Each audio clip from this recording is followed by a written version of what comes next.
I'm very proud to introduce the first keynote speaker of this conference, Professor Roger Strand. Professor Roger Strand is professor at the Center of the Study of the Sciences and Humanities and the Center for Cancer Biomakers at the University of Bergen, Norway, and adjunct professor at the Department of Biotechnology and Food Science, the Norwegian University of Science and Technology, Trondheim, Norway.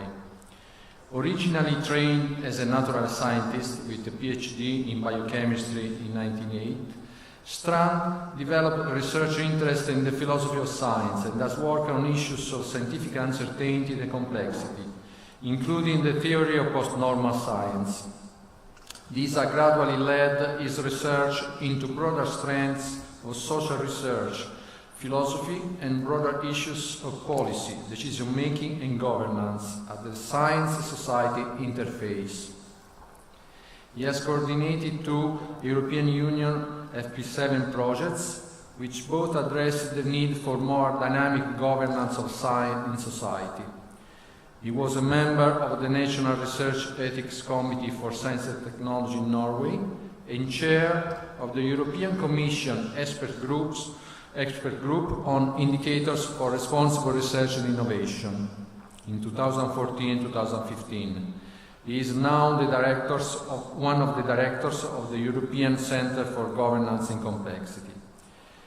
Please, Professor Strand. His speech is titled Responsible Research and Innovation, a Path Towards Sustainability.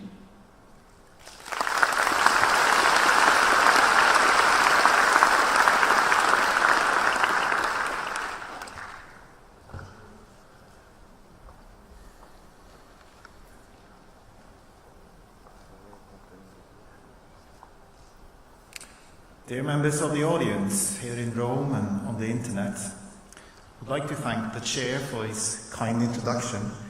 We'd also like to thank SETAC, the scientific committee, and the local organizers for hosting this exciting conference and for inviting me to speak at its opening.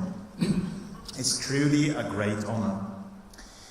The overarching theme of the conference is responsible and innovative research for environmental quality. And I believe I'm invited, in spite of being a kind of philosopher of science and not at all a chemist, to introduce a similar concept in European Union research policies, namely Responsible Research and Innovation, RRI. So my aim in this talk will be to introduce the concept of RRI and indicate how it might be relevant to SETAC and the topic of this conference.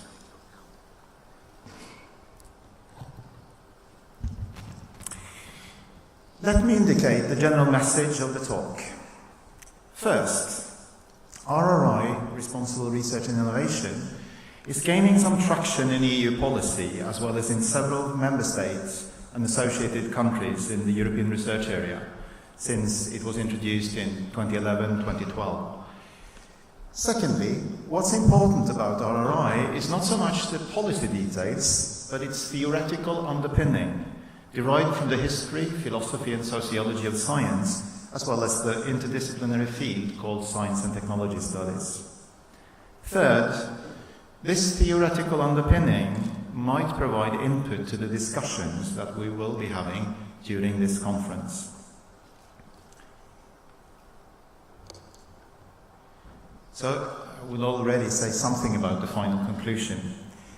Responsibility is a very broad concept. There's so much to be responsible for. If we look at this webpage for the conference, we find elements of a relatively conventional concept of scientist responsibility to develop and communicate knowledge, speak truth to power, as it sometimes was called. RRI is a different concept, and it's critical to the conventional one. However, this annual meeting is crafted also as an opportunity for critical discussion. Indeed, as it says here, to think outside the box. Of course, it's possible to hold many views on responsibility and acknowledge the complexity of the concept. You, the members and governors of SETAC, are of course much better qualified than me to attend to the details of these discussions. So perhaps my little contribution, taking the role of philosopher, is to discuss first principles. Indeed, while preparing this talk, I found to my great pleasure that SETAC has stated its founding principles. Towards the end of the talk, I will return to these three principles. I will suggest that the message of RRI is to challenge them and ask if they are grounded in a somewhat narrow view on social responsibility. Now to the work. I shall now go through 10 introductory slides to sketch the concept of RRI as a policy concept of the European Union. Some of you may be familiar with RRI because it appears in calls in Horizon 2020, EU's 8th framework programme for funding research and innovation activities. What we see here is a screenshot of the Horizon 2020 website. The letters are quite small here, but RRI is here explained as, quote, an approach that anticipates and assesses potential implications and societal expectations with regard to the research and innovation, with the aim to foster the design of inclusive and sustainable research and innovation. For those unfamiliar with the policy jargon of the EU, there is a need to decipher what I just read, I think, and I will try to do that. There are several official and unofficial definitions of RRI. What's common to them all is the idea that research should, quote, meet citizens and civil society's concerns and expectations, and that they focus on transparency and public participation. The EU policymaker and philosopher René von Schomburg was among the first, perhaps the first, to talk of RRI. His definition, shown in italics here, shows more clearly what this is about: the need for and the attempt to govern research and innovation to make it more ethical and more sustainable. As we are in Rome, it's also timely to mention the Rome Declaration on RRI from 2014, which ties RRI to human rights and to the fundamental values of the European Union.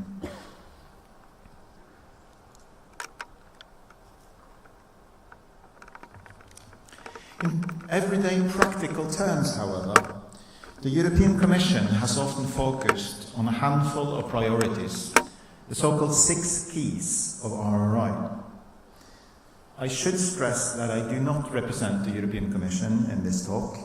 Indeed, I think I belong to those who are partly critical to these so-called 6 keys, because we have seen how they sometimes perhaps become too superficial, that RRI at its worst becomes a box-ticking exercise, a window dressing, a bit like corporate social responsibility could be at its worst.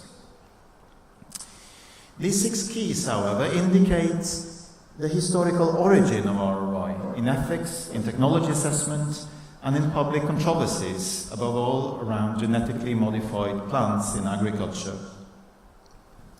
So for those interested in the history of RRI, I recommend this paper from Science and Public Policy, written by Richard Owen, Phil McNaughton and Jack Stilgoe, published in 2012.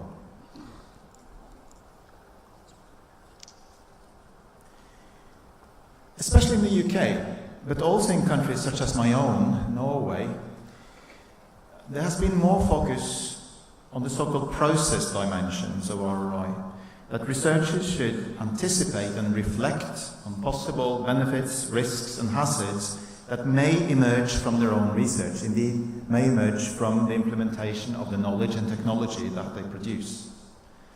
And that they should include other stakeholders in these reflections, in particular those who may be affected, and that they should adjust their research activities accordingly.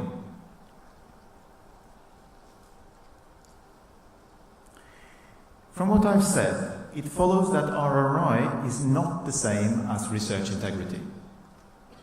Both are dimensions of responsibility. Both can be seen as responses to signs of crisis in science and crisis in public trust in science. But the recipes are different. Research integrity is about doing science the way we were taught in university, restoring a traditional or conventional concept of quality. RRI, on the other hand, is about interacting more and better with society and perhaps changing our notion of good science as a consequence of that interaction.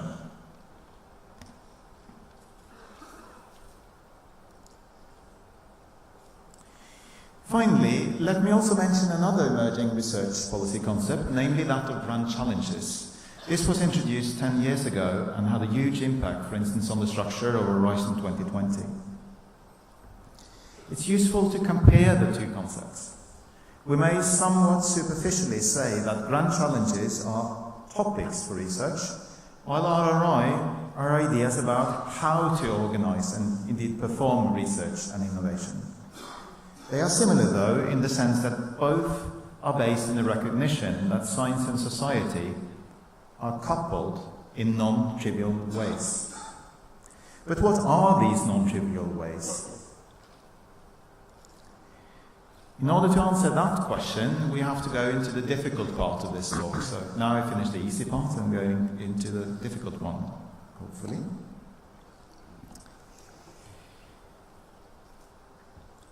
RRI is not just about meeting citizens and informing or even pleasing them. The thinking that underlies RRI wants to challenge our notion of good science as such. It argues that excellence, validity, and relevance are connected. This shouldn't be new or indeed surprising to environmental toxicologists and chemists.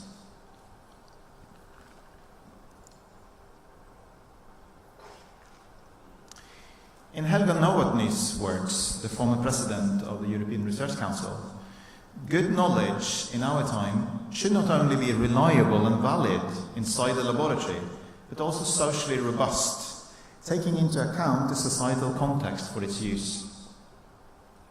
There's a criticism implicit here, that yesterday's excellent science won't be enough in the 21st century in the future. This criticism has long roots. In a way, it dates back to Mary Shelley's masterpiece, the novel about Dr. Frankenstein. Closer to our own time, we can tell a story that begins with the aftermath of World War II and continues with environmental crisis and the ethical problems with new technologies, such as medical technologies and biotechnologies. Indeed, your own discipline and environmental science in general came to prominence as part of this process, a process of partial disenchantment with science, that science itself generates benefits but also hazards and risks. A particular problem in technology assessment was captured by David Collingridge. Namely that when a technology is new, its impacts are difficult and sometimes impossible to predict. And by the time we have realized the negative impacts, the technology may be difficult or impossible to get rid of. It's built into the infrastructure, spread into the environment, like microplastics. RRI is in this sense one of the many attempts at mitigating the Collingridge dilemma.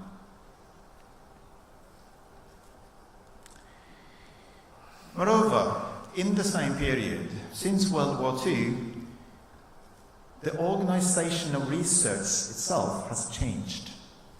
Nobody has described this better than Michael Gibbons in this 1999 piece for Nature. What Gibbons says is, the old social contract of science was that universities kept a distance to government and business and enjoyed academic freedom and a high degree of respect in society. Industry laboratories and government research facilities, on the other hand, were intended to fill the gaps between university and what we could call practical life. Since the 1990s, however, the membranes between academia, business and government have become more porous. Above all, the universities, public universities as well as private ones, have come closer to the market and to market logics. The big policy focus on innovation is an example of this change. Indeed, for many politicians, economists, and scientists, the ideal now is no longer separation and critical distance, but total intertwining of universities, industry, and government. So a typical university professor may now hold patents, own shares in a spin-off SME, sit on a governmental innovation policy board, etc., etc.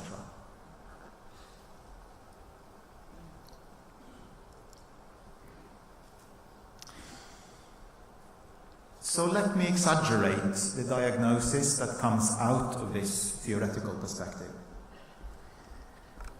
It's a perspective of technological development as an accelerating runaway train, producing ever new things that disrupt existing infrastructure, disrupt existing ethical and legal norms, and disrupt the natural environment. And the experts in academia are themselves stakeholders, holding vested interest in the development. So that would be why society speaks back, to quote Helga Novotny, it has had enough. Does the European Commission agree with what I just said? Of course they don't.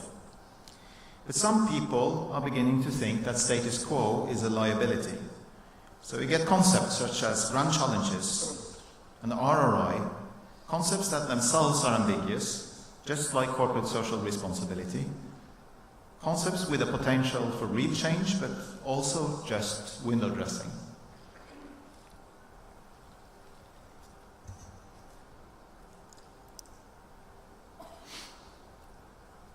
Can any of these ideas serve as an inspiration for the discussions in this conference?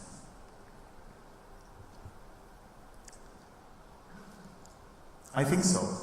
So the last few minutes of this talk, I will make a comment on the founding principles of SETAC as I found them on the website.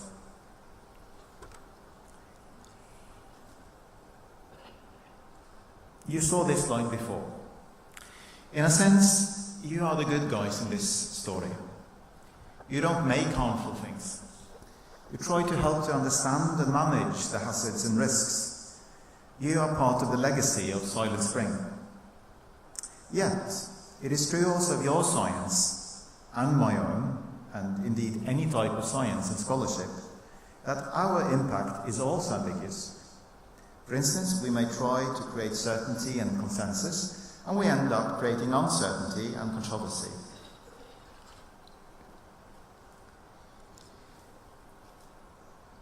The reason for this is to be found in elementary philosophy of science. We don't speak truth to power because we never have truth in the empirical sciences.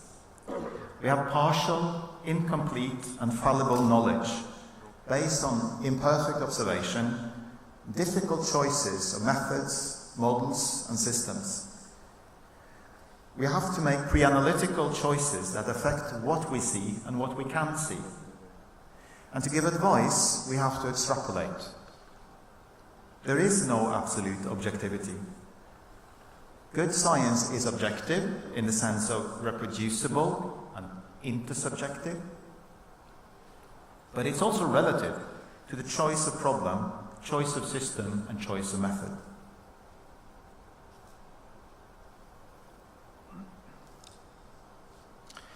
Adding to that, environmental sciences are faced with extreme demands. Society urgently wants answers to very complex and important questions. Quite unlike the situation in, say, 18th century classical mechanics, or other parts of what philosopher Thomas Kuhn once called normal science. The philosophers Silvio Fontowicz and Jerome Roberts famously pointed this out, actually at the SETAC meeting 26 years ago.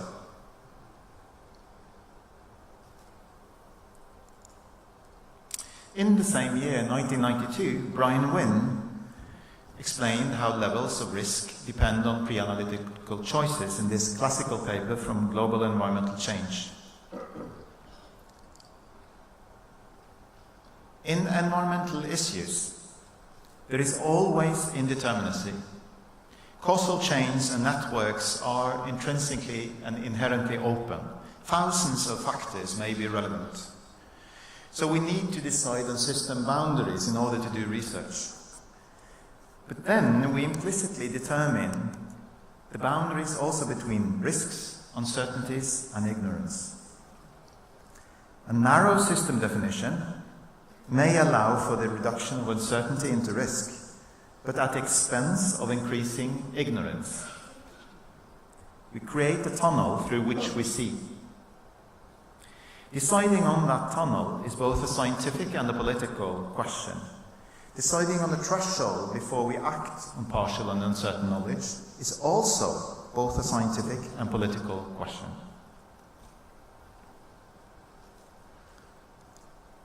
So to take an example and comment briefly on it, it has taken the EU some years to agree now on a ban on neonicotinoids. While hazards of neonicotinoids have been known for many years, EFSA, the European Food Safety Authority, has struggled to arrive at a risk assessment that, within their regulatory context, justified a strong conclusion. In the process towards the historical ban on neonicotinoids, what was the role of environmental toxicologists and chemists? What does social responsibility mean in this context? I found this interesting example of a 2011 SETAC Palestine workshop that seems to embody the founding principles of the organization. A focus on science-based knowledge production and the balance between academia, business and government. The report notes negative impacts of neonicotinoids on bees and refers to relevant studies. Yet, the recommendations in the report were exclusively directed towards more research to try to reduce uncertainty and ignorance of hazards into measured and measurable risks.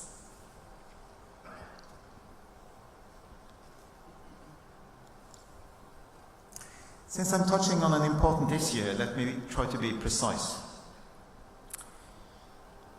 I am not saying that we know the truth about neonicotinoids now, and I'm definitely not questioning anybody's integrity on the path towards the knowledge that we have today.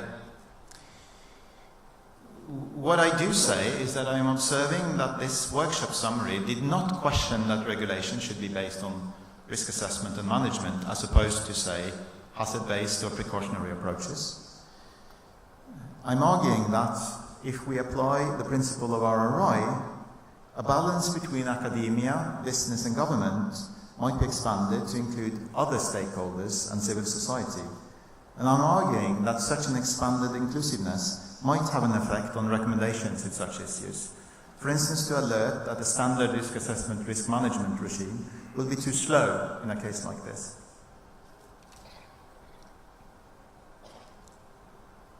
We're now ready to conclude and revisit the founding principles that I showed earlier. This conference aims to think outside the box. I would define one such box as the belief that your role, first and foremost, or merely, is to develop knowledge in a balance between academia, business and government, and then communicate this knowledge to the public and civil society. Social responsibility in terms of RRI would be to involve citizens, NGOs, publics, affected parties in the pre-analytical choices of design, method and objectives of study. This does, of course, not replace the need for proper method and research integrity. It complements it. And again, what I'm saying right now is nothing new. It's a lesson that goes back at least to Beverly Page and Rose Gibbs and the Love Canal affair of the late 1970s that many people in the audience will remember.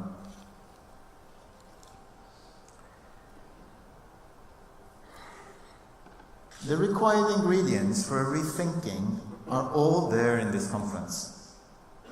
The move from multi to transdisciplinarity, that would be a talk of its own, is indeed an opening of the box. RRI can give the impulse to move from balance to inclusiveness, to move from the mantra of objectivity to a broader concept of multiple responsibilities.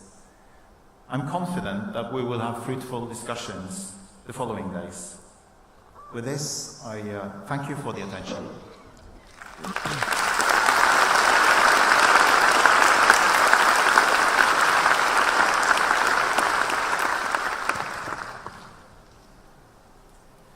So we have the possibility to ask questions to this very interesting and very challenging, I would say also a little bit provocative, but this was your purpose, yes, to have you here. So I really ask the people in the audience to ask questions.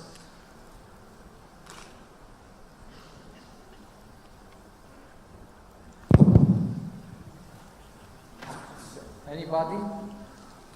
There is one there.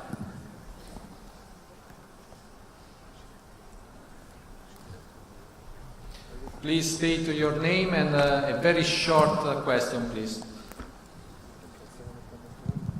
I don't think this is... Yeah.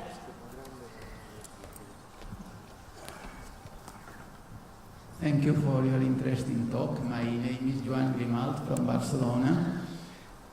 One point you addressed, I would like to emphasize, is the need to decrease uncertainty from the point of view of scientists. And for this, in my expertise, it is needed to be able to explain to people what risks for their health are involved in our discoveries of environmental pollution.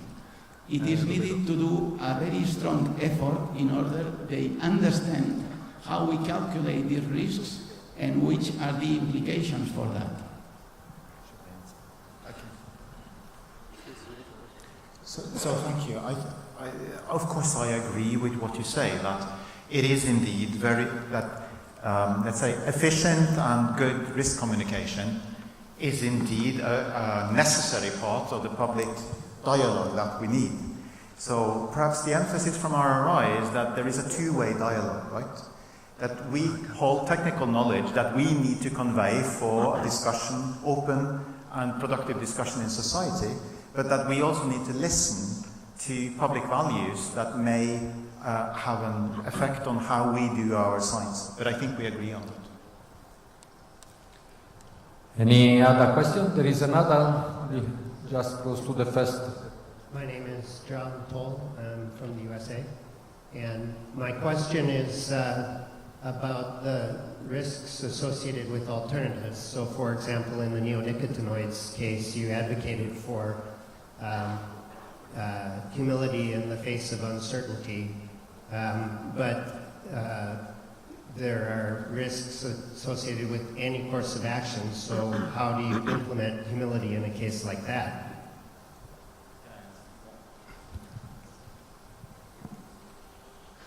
I'm going to give you a philosophical answer to that.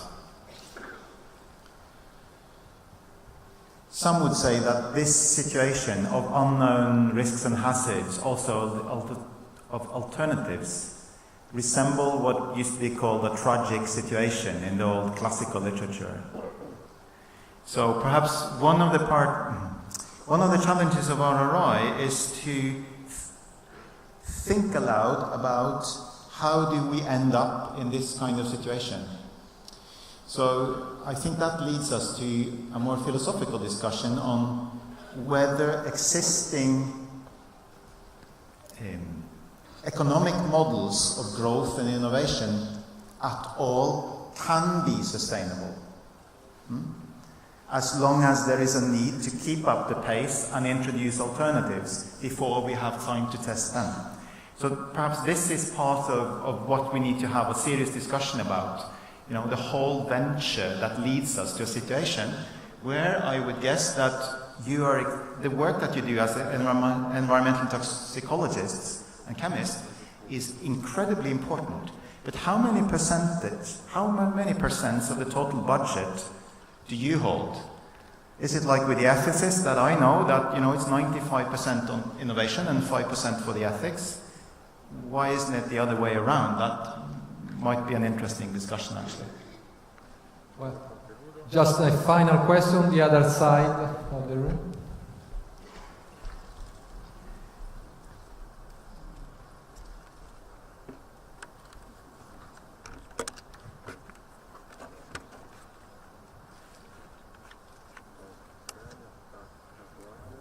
Lawrence is the boy from Nigeria. My question is there any possibility of a meeting point between the traditional scientific strategy and RRI? And if there is one, what's the significance for today?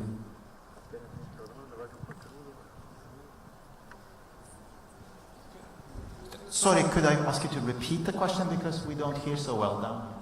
Is there any possibility for a meeting point between the traditional strategic science and RRI? And if there is, what is the significance for today? Yeah, I think there is. I tried, as the chairman indicated, I tried to give you a sharp idea of this thinking by perhaps being a little bit provocative. But of course, what we need is a conversation where we find a balance. I mean, it's easy for me to stand here and say that, for instance, risk assessors should discuss whether taking a precautionary approach, etc. But of course, they are also bound by legislation and by regulatory frameworks.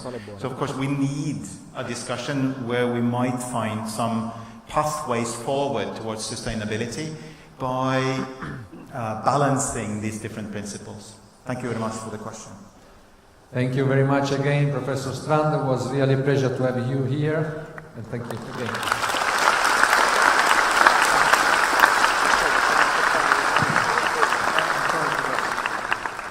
Just a small present for you. That's yeah. Thank you.